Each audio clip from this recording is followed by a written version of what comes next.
नमस्कार। आज हम महिला स्वास्थ्य और कल्याण से जुड़ी कुछ जानकारी को देख रहे हैं और हमारा खास ध्यान है फेमो हेल्थ नाम की एक सेवा या शायद एक पहल पर। हमारे पास जो भी है वो उनकी प्रचार सामग्री या वेबसाइट से ही है। हम्म। तो चलिए देखते हैं इसमें क्या है।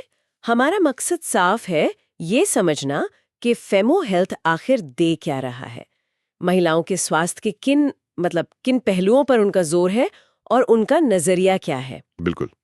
ये जो जानकारी है इससे में महिलाओं से जुड़े स्वास्थ्य के मुद्दों, उनकी सेवाओं और हाँ, फेमो हेल्थ जो समाधान देने की बात कर रहा है उसकी एक झलक मिलेगी।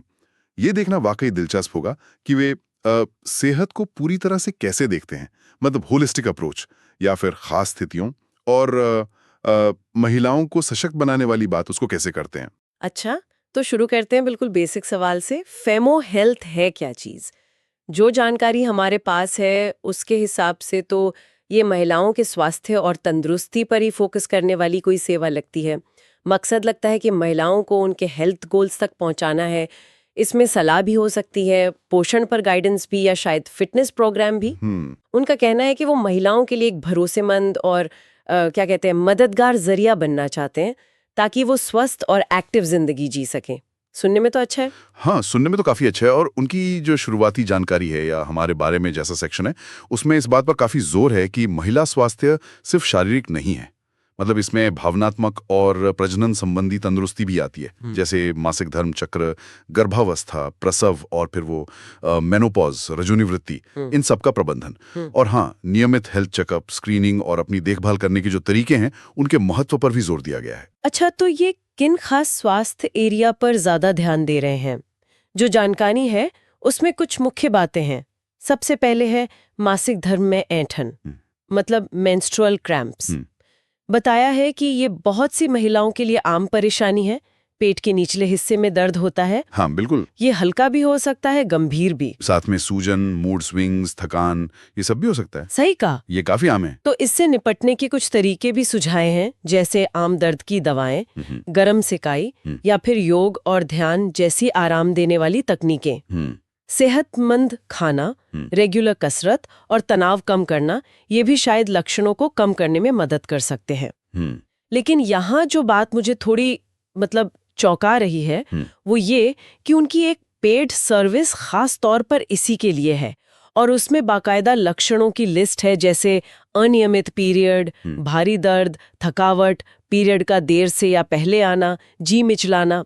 ऐसा लगता है वो इस आम समस्या को काफी गंभीरता से ले रहे हैं। हाँ, ये ध्यान देने वाली बात है। और महत्वपूर्ण ये भी है कि वो ये सलाह भी देते हैं कि अगर दर्द गंभीर हो या लगातार हो तो डॉक्टर से मिलें। और सिर्फ ऐंठन ही नहीं, वो मासिक धर्म से जुड़े पूरे स्वास्थ्य प्रबंधन की बात कर रहे हैं, जैसे पीएमएस, पीसीओडी, पीसीओडी मतलब पॉलिसिस्टिक ओवरी डिसऑर्डर, और अनियमितताओं को समझना। तो ये सिर्फ दर्द कम करने तक नहीं है, बल्कि पूरे साइकिल के स्वास्थ्य पर ध्यान देने जैसा है। अच्छा, इसके बाद एक और बड़ा एरिया है महिला कैंसर। जाहिर है ये गंभीर विषय है। इसमें स्तन, गर्भाशय ग्रीवा यानी सर्विक्स, अंडाशय यानी ओवरी और गर्भाशय यानी यूट्रस के कैंसर शामिल हैं। लक्षण बताए ले हैं, जैसे असामान्य ब्लीडिंग, पेल्विक हिस्से में दर्द, स्तन में गांठ। बिल्कुल। और यहाँ जो जानकारी है उसमें इस बात पर बहुत जोर है कि कैंसर का जल्दी पता लगना और इलाज शुरू होना कितना जरूरी है। रिस्क फैक्टर्स में जेनेटिक्स, लाइफस्टाइल और पर्यावरण के कारक ये सब शामिल बताए गए हैं। हाँ। और नियमित स्क्रीनिंग, सेल्फ एग्जामिनेशन यानी खुद से जांच करने के तरीके और सेहतमंद आदतें, इन्हें रोकथाम और जल्दी पता लगाने में मददगार बताया गया है। इलाज के तरीके तो खैर कैंसर के टाइप और स्टेज पर निर्भर करते हैं। सर्जरी, कीमोथेरेपी, रेडिएशन थेरेपी, ये सब हो सकते हैं। जागरूकता और शिक्षा को यहाँ बहुत अहम माना गया है। एक और पहलू जो थोड़ा अलग सा है वो है परिवार नियोजन यानी फैमिली प्लानिंग। इसे जनसंख्या वृद्धि के अनुमानों में एक अहम भूमिका निभाने वाला बताया गया है, खासकर जन्म के समय लिंगानुपात के संदर्भ में। क्या ये सीधे तौर पर फेमो हेल्थ की सेवा से जुड़ा है या ये बस एक बैकग्राउंड की तरह है? जानकारी इस तरफ इशारा करती है कि कुछ समाजों में लड़कों को प्राथमिकता देने से लिंगानुपात बिगड़ सकता है। इसके नतीजों में महिलाओं की संख्या कम होने से प्रजनन दर में कमी का जिक्र है। साथ ही मैरिट स्क्वीज मतलब पुरुषों के लिए शादी के लिए साथी ढूंढने में मुश्किल और अपराध दर बढ़ने जैसी सामाजिक समस्याओं की संभावना भी बताई गई है। अच्छा। लेकिन फेमोहेल्थ शायद इसे इस नजरिए से जोड़ रहा है कि परिवार में अगर लैंगिक समानता हो तो उसके फायदे क्या हैं, जैसे माँ और बच्चे का बेहतर स्वास्थ्य, महिलाएं सशक्त होती हैं, अर्थव्यवस्था को फायदा होता है, लिंग आधारित हिंसा कम होती है और सस्टेनेबल डेवलपमेंट। तो हाँ, ये सीधे तौर पर कोई प्रोडक्ट फीचर शायद ना हो, पर उनके व्यापक नजरिए का हिस्सा लगता है कि महिलाओं का स्वास्थ्य और समाज कैसे जुड़े हैं। समझ गई। मतलब ये सिर्फ बीमारियों के इलाज तक ही नहीं देख रहे हैं, बल्कि एक बड़े सामाजिक फ्रेमवर्क में महिला स्वास्थ्य को रख रहे हैं। इनके अलावा वो गर्भावस्था, डिलीवरी के बाद की देखभाल, रजोनिवृत्ति, स्वस्थ तरीके से उम्र बढ़ना, पोषण और व्यायाम, यौन स्वास्थ्य जैसे सेफ सेक्स, STI से बचाव और PCOS और थायराइड जैसी आम स्वास्थ्य समस्याओं का भी जिक्र करते हैं। दायरा तो काफी बड़ा कवर कर रहे हैं। हाँ, दायरा तो वाकई बड़ा है। चलिए, अब जरा फेमोहेल्थ के काम करने के तरीके और उनकी सेवाओं पर आते हैं। वो अपनी कई खासियतें बताते हैं, जैसे महिलाओं के स्वास्थ्य की व्यापक देखभाल, विशेषज्ञ डॉक्टर जिनमें गायनेकोलॉजिस्ट, ऑब्स्टेट्रिशियन वगैरह शामिल हैं, आधुनिक सुविधाएं और उपकरण, हर व्यक्ति की ज़रूरत के हिसाब से ट्रीटमेंट प्लान, एक मददगार और देखभाल वाला माहौल, शिक्षा और जागरूकता के कार्यक्रम और स्वास्थ्य के प्रति एक समग्र नजरिया। ये समग्र नजरिया यानी होलिस्टिक अप्रोच वाली बात जरूरी है। जानकारी के मुताबिक इसमें शारीरिक, भावनात्मक और मानसिक तीनों तरह की तंदुरुस्ती पर ध्यान है। ये सिर्फ लक्षणों को दबाने के बजाय पूरे इंसान की देखभाल करने की बात लगती है, जो आजकल हेल्थ केयर में एक अहम ट्रेंड भी है। सवाल ये है कि इसे वो जमीनी हकीकत में कैसे लाते हैं। हाँ, ये सवाल तो है ही। उनकी सेवाओं की लिस्ट देखें तो वो काफी लंबी चौड़ी है, जैसे रेगुलर चेकअप, पैप स्मीयर समेत गायनेकोलॉजिकल केयर, मासिक धर्म स्वास्थ्य का मैनेजमेंट, साइकिल ट्रैक करना, दर्द का प्रबंधन वगैरह। ठीक है। गर्भावस्था की देखभाल, मतलब प्रीनेटल, डिलीवरी और पोस्टनेटल सपोर्ट। अच्छा।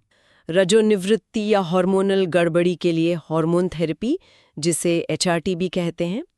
गर्भाशय ग्रीवा कैंसर की स्क्रीनिंग, पैप स्मीयर और HPV टेस्ट, ये जरूरी है। और स्तन स्वास्थ्य सेवाएं, ब्रेस्ट एग्जाम, मैमोग्राफी और स्तन कैंसर की स्क्रीनिंग। और ऐसा लगता है कि ये सारी सेवाएं उनके अलग अलग डिपार्टमेंट से जुड़ी हैं जिनका उन्होंने जिक्र किया है। हाँ। जैसे महिला स्वास्थ्य सेवाएं जो जनरल हेल्थ, जांच, स्क्रीनिंग, सलाह पर फोकस करती हैं। हाँ। फिर प्रसूति एवं स्त्री रोग, ये गर्भावस्था, प्रसव और प्रजनन स्वास्थ्य के मुद्दों के लिए है। प्रजनन क्षमता और प्रजनन स्वास्थ्य, इसमें फर्टिलिटी की जांच, IUI जैसे इलाज और PCOS या एंडोमेट्रियोसिस जैसी स्थितियों पर ध्यान है। ओके। स्तन देखभाल और कैंसर सेवाएं, इसमें जांच, मैमोग्राफी, निदान, इलाज और यहाँ तक कि पुनर्निर्माण सर्जरी भी शामिल है। फिर रजोनिवृत्ति और हार्मोन थेरेपी, HRT, लक्षणों का मैनेजमेंट, ऑस्टियोपोरोसिस जैसी जुड़ी समस्याओं पर केंद्रित। और आखिर में यौन स्वास्थ्य और कल्याण, इसमें STI की जांच, इलाज, यौन समस्याएं और गर्भ निरोधक सलाह शामिल है। तो ये जो ढांचा है, ये दिखाता है कि वो अलग अलग जरूरतों को पूरा करने के लिए किस तरह से संगठित होने की कोशिश कर रहे हैं। हर डिपार्टमेंट एक खास एरिया पर फोकस करता है। अब आते हैं पहुंच और कीमत पर। अपॉइंटमेंट बुक करने के लिए एक सीधा कॉल टू एक्शन दिया है। आज ही अपना फेमोहेल्थ अपॉइंटमेंट बुक करें। कॉन्टैक्ट जानकारी भी है, फोन नंबर दिया है 8789262239। 2 ईमेल पते हैं arvindkr91096hpup@gmail.com और sinky-mehta7638@gmail.com। और एक पता भी है, अस्पताल चौक, जिला स्कूल के पास, मोतिहारी। लोकेशन भी दी है। और सबसे दिलचस्प है उनके अलग अलग प्राइस टियर, जो शायद सेवाओं तक पहुंचने के अलग अलग लेवल दिखाते हैं। पहला लेवल है मुफ्त, 0 माह। इसमें BP, शुगर, वजन, BMI और पल्स रेट जांचना शामिल है। ये तो बिल्कुल बेसिक हेल्थ मॉनिटरिंग जैसा है। हाँ, बिल्कुल बेसिक। दूसरा लेवल है मासिक धर्म ऐंठन, 100 रुपए माह। इसमें वही खास लक्षण शामिल हैं: अनियमित पीरियड, तेज दर्द, थकान, पीरियड का आगे पीछे होना, जी मिचलाना। अच्छा, तो ये स्पेसिफिक प्रॉब्लम के लिए है। तीसरा लेवल है थेरेपी, 200 रुपए माह। इसमें पेट, कमर, पीठ के निचले हिस्से और स्तन में होने वाली ऐंठन के समाधान की बात है। शायद ये ऐंठन के मैनेजमेंट पर ज्यादा फोकस करता है। शायद कुछ खास तकनीकें या सलाह। और चौथा लेवल है परिवार और कैंसर, 300 रुपए माह। इसमें परिवार परामर्श, गर्भाशय कैंसर, स्तन कैंसर, ओवेरियन सिस्ट और पीसीओडी, पीसीओएस शामिल है।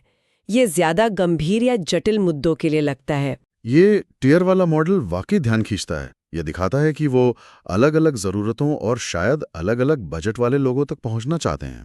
ये बिल्कुल बेसिक जांच से शुरू होकर ज्यादा स्पेसिफिक सलाह और गंभीर स्थितियों के मैनेजमेंट तक जाता है। हाँ, ये मॉडल लोगों को अपनी ज़रूरत और बजट के हिसाब से सेवा चुनने की आज़ादी दे सकता है, लेकिन सवाल ये भी उठता है कि हर टियर में असल में किस लेवल की सेवा और सलाह मिलेगी, वो कितना गहरा होगा। बिल्कुल सही सवाल है।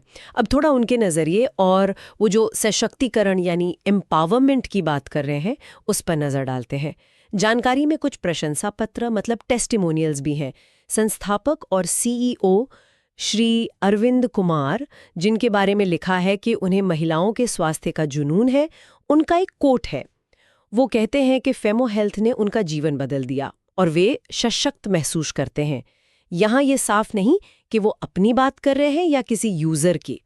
ये थोड़ा अस्पष्ट है। इसके अलावा डॉक्टर मीना है, आहार विशेषज्ञ और महिला मेंटर। वो कहती हैं कि ऐप से उन्हें अपने शरीर को समझने में ज्यादा स्पष्टता और आत्मविश्वास मिला है। अच्छा। सिंकी मेहता हैं, थेरेपिस्ट और महिला सलाहकार। वो कहती हैं कि ये इस्तेमाल करने में आसान है और सच्ची शारीरिक साक्षरता यानी बॉडी लिटरेसी को बढ़ावा देता है। मतलब महिलाओं को अपने शरीर के संकेतों को ट्रैक करने, समझने और अपने स्वास्थ्य की पैरवी करने में मदद करता है। ये बॉडी लिटरेसी का कॉन्सेप्ट दिलचस्प है, अपने शरीर को समझना। हाँ, और रेशमी कुमारी है, टेलीपैथिक कंसल्ट। उनके अनुसार ये डॉक्टर के अपॉइंटमेंट्स के बीच का जो गैप होता है उसे भरता है और महिलाओं को बेहतर सवाल पूछने और सही फैसले लेने में सशक्त बनाता है। तो इन सभी टेस्टिमोनियल्स में एक कॉमन थीम है, सशक्तिकरण, एम्पावरमेंट। चाहे वो जानकारी के जरिए हो, ट्रैकिंग टूल से हो या फिर अपने स्वास्थ्य पर कंट्रोल महसूस करने से हो। ये फेमो हेल्थ के उस घोषित लक्ष्य से मेल खाता है जिसमें वो महिलाओं को जानकारी और संसाधनों से लैस करके सूचित निर्णय लेने में सक्षम बनाना चाहते हैं। और ये शारीरिक साक्षरता वाली बात, अपने शरीर के संकेतों को पढ़ना और समझना, ये वाकई किसी को भी सशक्त महसूस करा सकती है। यूजर एक्सपीरियंस कैसा हो सकता है, इसकी एक झलक हमें अक्सर पूछे जाने वाले प्रश्न यानी FAQ सेक्शन के कुछ उदाहरणों से मिलती है। ये दिखाते हैं कि लोग किस तरह की जानकारी शेयर कर सकते हैं या सवाल पूछ सकते हैं। जैसे पिछला पीरियड कब शुरू हुआ, कितने दिन चला, पीरियड साइकिल कितना लंबा है, क्या साइकिल इरेगुलर है, लक्षण क्या है, ऐंठन, मूड में बदलाव, मुहासे, थकान, एनर्जी लेवल कैसा है, क्या गर्भधारण की कोशिश कर रहे हैं, PMS के लक्षण हैं क्या, कौन सा गर्भ निरोधक इस्तेमाल कर रहे हैं, कोई प्रजनन संबंधी स्वास्थ्य समस्या है, कितने घंटे सोते हैं, कितनी कसरत करते हैं, खान पान या पानी पीने का ध्यान रखते हैं या नहीं, मूड कैसा रहता है, तनाव का स्तर क्या है। काफी डिटेल में है ये तो। हाँ, एक उदाहरण में तो एक यूजर हार्मोनल संतुलन और पीरियड को बेहतर ढंग से ट्रैक करने के साथ साथ तनाव कम करने के टिप्स भी मांग रहा है। ये दिखाता है कि बातचीत कितनी पर्सनल और खास जरूरतों पर आधारित हो सकती है। हाँ, ये उदाहरण साफ बताते हैं कि ये सेवा कितनी व्यक्तिगत हो सकती है। मतलब सीधे यूजर के लक्षणों, उसकी लाइफस्टाइल और उसके हेल्थ गोल्स पर आधारित ये डेटा ट्रैकिंग और पर्सनल सलाह के कॉम्बिनेशन का सुझाव देता है। जितनी सटीक जानकारी यूजर देगा, उतनी ही बेहतर और काम की सलाह मिलने की संभावना बढ़ेगी। ये कहीं ना कहीं डेटा पर आधारित हेल्थ केयर की तरफ इशारा कर रहा है। तो फेमो हेल्थ की इस जानकारी पर हमारी इस पूरी बातचीत से ये तो साफ है कि उनका मकसद नई, सुलभ और जैसा वो कहते हैं सहानुभूतिपूर्ण स्वास्थ्य सेवाओं के जरिए महिलाओं की भलाई और सशक्तिकरण को बढ़ावा देना है। उन्होंने सेवाओं का एक बड़ा दायरा पेश किया है, कई स्वास्थ्य चिंताओं पर ध्यान दिया है और इस बात पर जोर दिया है कि यूजर जानकारी से लैस हो और अपने स्वास्थ्य पर नियंत्रण महसूस करे। हाँ, ये जानकारी महिला स्वास्थ्य के कई अहम पहलुओं को छूती है, नियमित देखभाल से लेकर खास बीमारियों और जीवन के अलग अलग पड़ावों तक। व्यक्तिगत योजनाओं और एक सपोर्टिव माहौल का जो वादा है वो आकर्षक लगता है, खासकर हेल्थ केयर में जहां पर्सनल अटेंशन बहुत मायने रखता है। और ये जो टियर वाली प्राइसिंग स्ट्रक्चर है वो भी पहुंच बढ़ाने की कोशिश नजर आती है। हालांकि इसकी असलियत और प्रभावशीलता तो जमीनी हकीकत पर ही निर्भर करेगी। बिल्कुल। यहाँ से आगे बढ़ते हुए एक सवाल मन में आता है जिस पर सोचा जा सकता है। जब टेक्नोलॉजी हमें अपने स्वास्थ्य से जुड़े इतने सारे डेटा को इस तरह ट्रैक करने और शेयर करने की सुविधा देती है, जैसा कि उन FAQs उदाहरणों में दिख रहा था, तो ये असल में महिलाओं के अपने स्वास्थ्य की यात्रा को संभालने के तरीके को कैसे बदल सकती है।